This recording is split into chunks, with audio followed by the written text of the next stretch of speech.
Minggu ini kita akan renungkan firman Tuhan yang unik, saudara.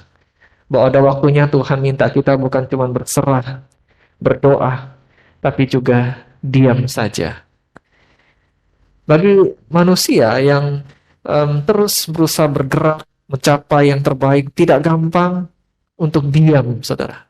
Tapi iman juga berbicara dengan diam. Kita buka satu bagian firman Tuhan dari Keluaran, pasal 14 ayat 13 sampai 14.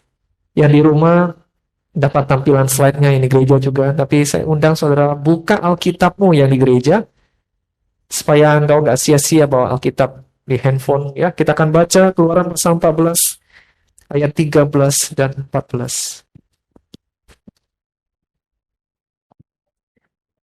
Keluaran pasal 14 ayat 13 dan 14.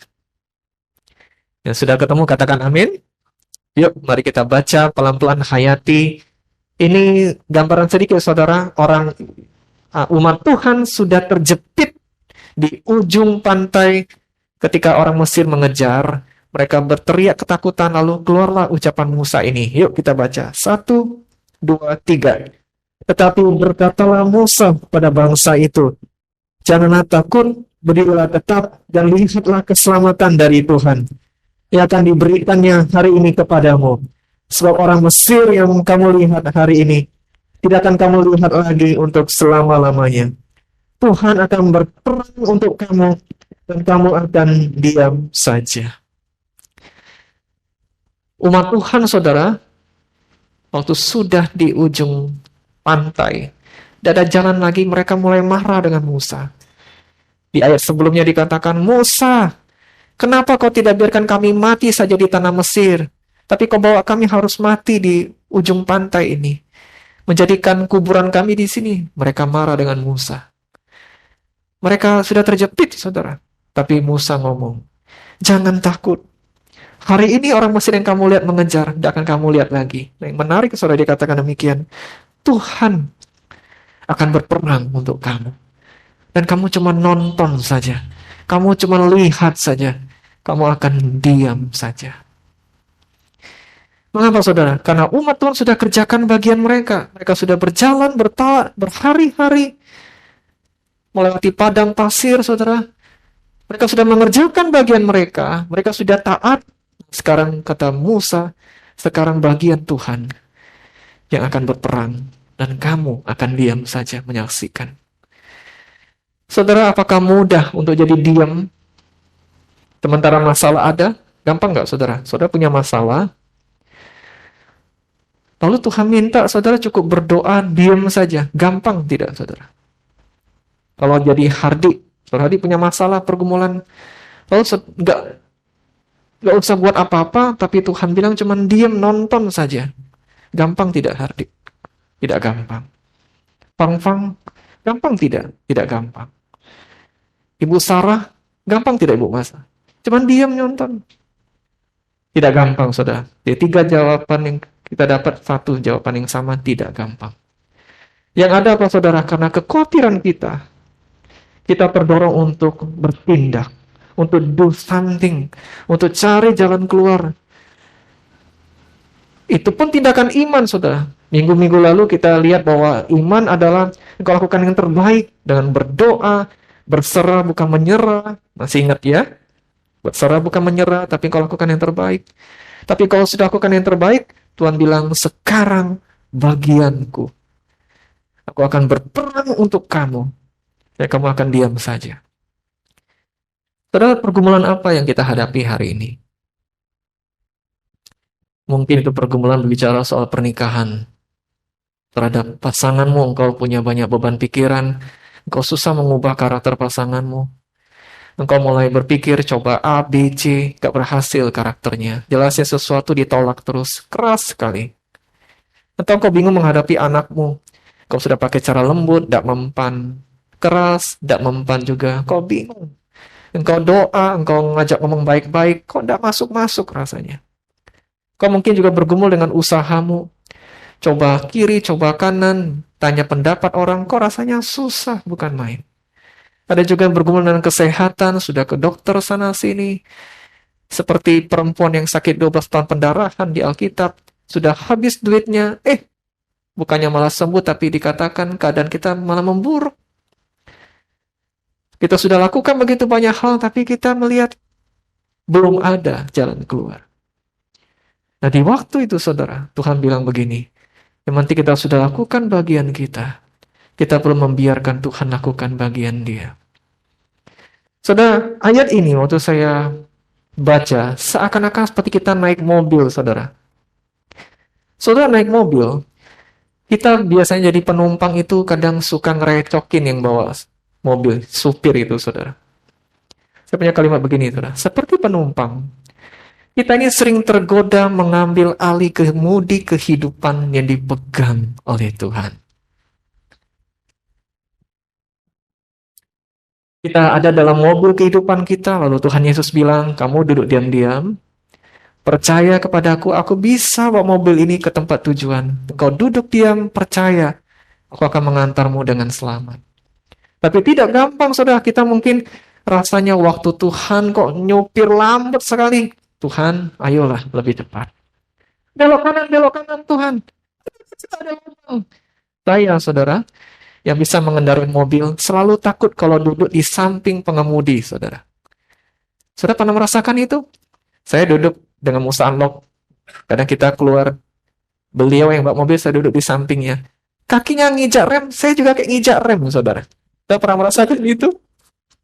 Dia cepat, lolo, ada becak. Saya bilang, tenang, Ming.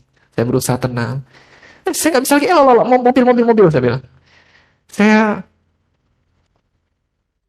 bukan nggak mau percaya, saudara. Mungkin karena kita juga sering supir ya, saudara ya. Jadi betul, saya selalu deg-degan. Karena itu nanti kalau contohnya mau belajar mobil, saya nggak mau ngajarin mobil, saudara. Saya lebih milih kamu private saja ya. Karena kenapa? Saya pikir dia yang bawa mobil mungkin tidak deg-degan, saya yang deg-degan setengah mati, saudara.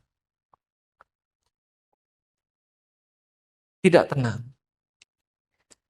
Tapi memang ada waktunya kita butuh percaya penuh dengan diam. Terutama dalam kehidupan, saudara. Kita paling baik melawan ketakutan saat kita memilih untuk percaya. Di dalam kitab Mazmur dikatakan demikian. Waktu aku takut, aku percaya kepadamu, Tuhan. Tuhan berkata pada umat yang sudah ketakutan di ujung pantai itu, saudara. Ingat, di posisi mereka nggak tahu ceritanya laut terbelah itu belum kelihatan, saudara. Kalau kita di posisi mereka, kita pun paham, kita ketakutan, terjepit. Enak-enaknya si Musa ini ngomong, diam saja, Tuhan akan berperang. Tidak kelihatan, saudara. Kita bisa memahami ketakutan mereka, tapi Musa mengajak iman mereka untuk memandang pada Tuhan, Tuhan yang lebih besar daripada orang Mesir itu, Tuhan yang lebih besar dari segala masalah, akan menolong mereka. Dan Tuhan layak untuk dipercayai. Tuhan, saudara, pantas untuk dipercayai. Saudara, itu kalau kita naik pesawat, kita jarang bertemu dengan pilotnya, saudara. Betul nggak? Untung-untung, waktu kita duduk di ruang tunggu, pilot pesawat kita itu lewat, oh ini nanti akan bawa pesawat. Tapi yang kita selalu diminta oleh pramugari adalah duduk tenang. Betul nggak, saudara? Nggak pernah pramugarinya bilang, Pak, kalau Bapak nggak khawatir, Bapak boleh maju ke depan. Tanya sama pilotnya. Ketok saja, Pak, nanti dibukain pintu di depan. Nggak pernah, saudara. Betul? Yang selalu diminta, tenang, percaya. Pilotnya ini sudah berpengalaman. Dia tahu apa yang harus dilakukan ketika badai, awan tebal yang harus dilewati. Dia tahu apa yang harus dilakukan. Waktu dokter sedang mengoperasi, membedah orang yang kita kasih di dalam ruang ICU, ruang operasi, saudara. Kita selalu diminta apa, saudara? Ikut panik? Tidak. Ikut bantu pun tidak, saudara. Duduk saja di depan. Percaya. Nanti kalau sudah selesai, kami kasih kabar. Doa-doa kabar yang terbaik yang kami sampaikan. Nah, kalau hari-hari ini saudara sudah lakukan begitu banyak hal untuk pergumulan saudara, Tuhan minta kita untuk diam saja. Berdoa dan diam saja. Lihat bagaimana Tuhan membuka jalan bagi kita. Percaya dia sanggup bekerja melampaui akal kita, saudara. Percaya Tuhan dengan cara ajaib sanggup mengutus orang-orang untuk menolong kita. Tuhan sanggup membuka jalan, melakukan mujizat yang tidak pernah kita bayangkan sebelumnya. Saudara, kalau ditanya, pasti masing-masing kita punya ceritanya sendiri dengan Tuhan. Mujizat yang kita alami dengan Tuhan. Tidak mungkin tidak ada, saudara. Semasa saudara hidup, saudara pasti pernah sekali mengalami pertolongan Tuhan yang ajaib. Betul? Pasti ada, saudara. Kalau tidak ada, itu mungkin karena saudara lupa saja. Waktu kita diam saja, kita berdoa dan menantikan Tuhan. Kita akan kaget, wih luar biasa ya Tuhan nih. Dia menolongku. Dia ajaib bagiku. Saudara, ingatlah, masih ada Tuhan. Jangan berlagak seakan masalah tidak bisa selesai kalau kita tidak bertindak. Jangan berlagak seakan kalau saudara tidak bertindak terus, cari jalan terus, usahakan terus dengan kekuatan manusia, masalah tidak selesai. Tuhan Yesus, saudara, dia mendorong kita untuk melangkah. Tapi ada waktunya kita sudah melangkah, dia minta kita diam, saudara, stop. Biarkan Tuhan yang lakukan sisanya. Apakah saudara masih ingat ada Tuhan dalam pergumulan saudara? Yang di rumah juga ingat. Saudara tidak berjalan sendiri melewati lembah yang kelam. Ada Tuhan Yesus yang sanggup menolong saudara melewati lembah kelam itu. Menyatakan mujizatnya bagi kita. Ujian yang terakhir tadi dikatakan, walau aku harus berjalan melalui lembah yang kelam. Sekalipun kita Kristen, saudara, kita pasti akan melewati lembah kelam kehidupan. Menjadi anak Tuhan tidak membuat saudara kebal dengan lembah kekelaman, tidak. Saudara juga pasti punya lembah kekelaman yang saudara harus lewati. Tapi puji syukur, Tuhan tidak minta kita tinggal di lembah yang kelam, tapi melewati lembah kelam itu bersama dengan Dia. Diam dan percaya kepadanya. Hal ini serupa dengan Bapak Ibu kalau kita ingat kisah Yesus meredakan angin ribut. Dia sedang tidur, para murid ketakutan setengah mati. Apa kata pertama Yesus ucapkan? Diam, tenanglah danau. Sebenarnya Yesus juga menenangkan hati para muridnya. Diam, tenanglah. Aku yang akan menolongmu. Nah, saudara, memang hal yang paling kita takutkan adalah waktu kita merasa sendirian. Tapi Yesus pastikan kita tidak pernah sendirian berjalan bersama dengan Dia. Di akhir cerita, waktu umat Tuhan terjepit, kita tahu Allah bertindak. Musa mengangkat tongkatnya dan laut terbelah dua. Tidak ada manusia yang bisa membelah laut, saudara. Dan Tuhan tahu. Karena itu Tuhan melakukan apa yang tidak bisa kita lakukan. Saudara, banyak yang kita tidak bisa lakukan. Banyak di antara kita mungkin sudah coba, kita buntu mengubah orang ini, buntu mengubah situasi ini, buntu bagaimana? Aduh, sudah doa, sudah coba segala macam. Kok masih rasanya buntu? Tapi, waktu kita diam dan percaya, mujizat Tuhan akan terjadi, saudara. Yesus bisa melakukan banyak perkara. Bahkan di zaman Alkitab, terlihat, saudara, dia melakukan banyak hal yang di luar akal manusia. Orang buta sejak lahir, Yesus celikkan.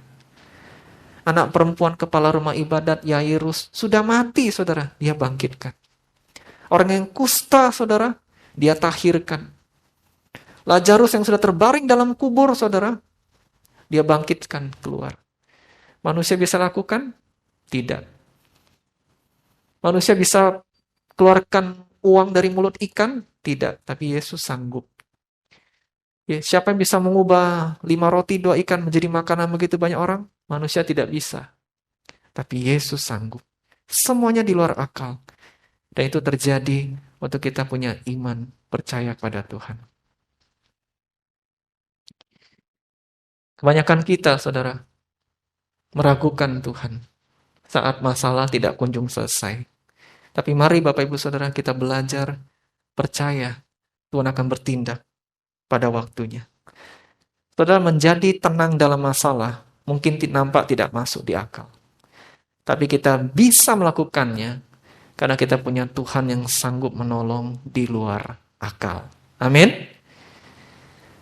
Saudara, kalau kita tenang dalam masalah, mungkin orang kiri kanan akan heran lihat kita.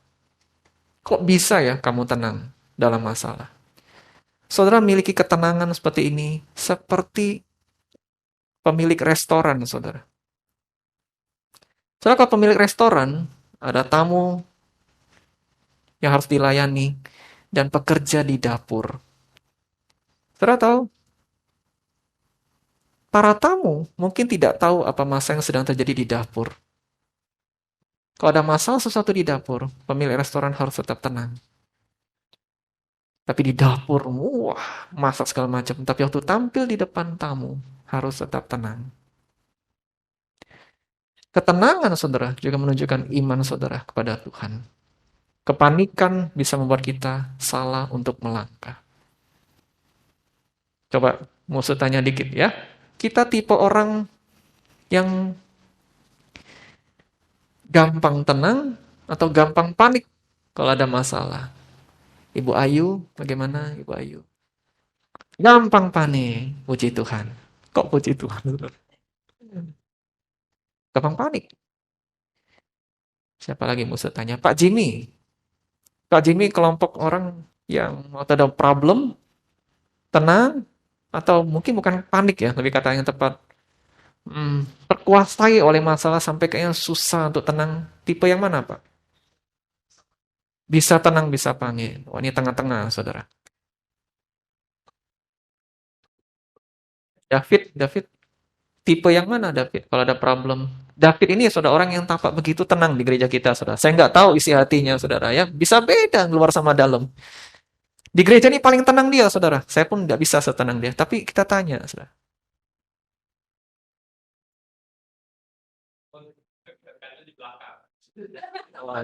Tertekannya di belakang. Telat.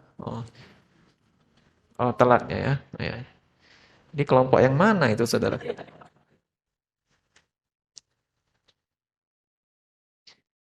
Tapi yang bagus memang adalah di luar tetap tenang walaupun hatinya penuh badai, saudara. Jadi dia tetap bisa em, atasi problem dengan tidak membuat orang lain ikut panik. Coba kita tanya satu lagi, mungkin Ko Adam. Kalau Ko Adam tipe yang kelompok mana, Ko Adam?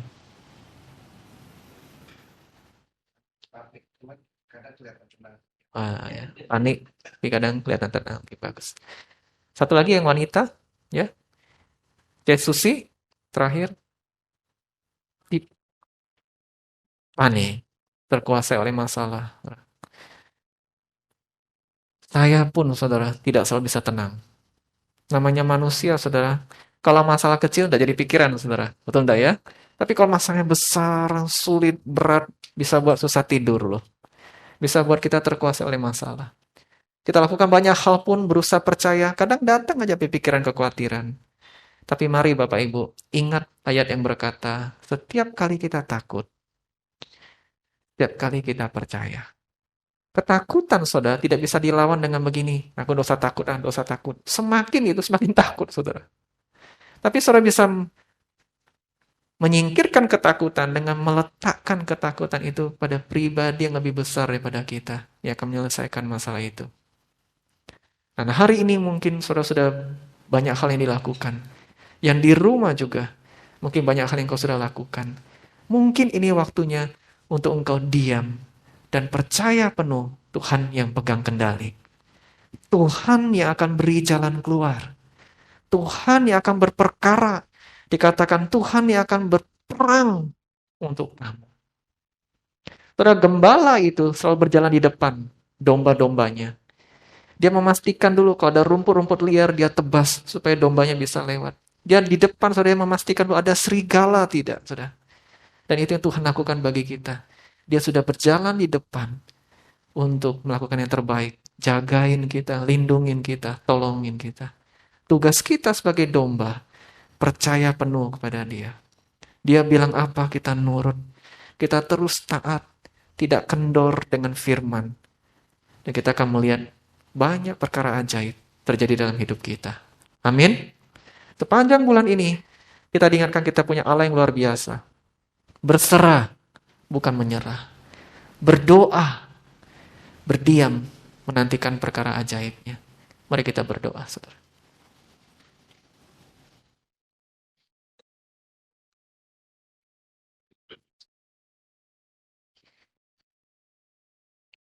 Ambil waktu sejenak, Bapak Ibu yang di gereja dan yang di rumah. Kalau engkau mengalami pergumulan yang sulit untuk engkau hadapi saat ini, katakan, Tuhan Yesus, tolonglah aku. Ajar aku untuk percaya penuh bahwa kemudi kehidupanku itu ada di tangan Tuhan. Bahwa aku bisa tenang karena aku ada di tangan Tuhan yang mengasihiku.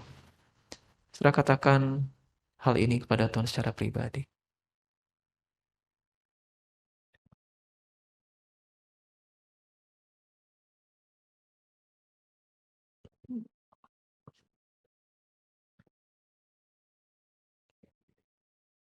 Tuhan, terima kasih karena Engkau bukan hanya mengetahui pergumulan kami, tapi Engkau adalah Allah yang bertindak menolong kami. Ajar kami Tuhan untuk menepis kekhawatiran kami, menepis keraguan kami dengan terus memandang dan percaya kepada Tuhan. Bahwa yang sedang berjuang menghadapi pergumulan ini bukan hanya kami sendiri, tapi ada Tuhan di sisi kami yang menemani kami. Ada Tuhan bahkan yang memikirkan yang terbaik bagi kami 24 jam kehidupan kami. Bahwa Tuhan sudah tahu pergumulan yang kami hadapi jauh-jauh hari sebelumnya. Dan Tuhan sudah menyediakan pertolongan yang kami butuhkan. Ajar kami untuk percaya kepadamu di kala waktu kami harus diam saja dan melihat Tuhan berperang bagi kami. Pada akhirnya kami akan bersorak-sorak, kami akan bersuka cita, kami akan mensyukuri bahwa kami bangga punya Tuhan yang hidup seperti Engkau. Terima kasih Tuhan, terima kasih karena menjadi Tuhan yang ajaib bagi kami. Dalam nama Tuhan Yesus kami berdoa. Amin.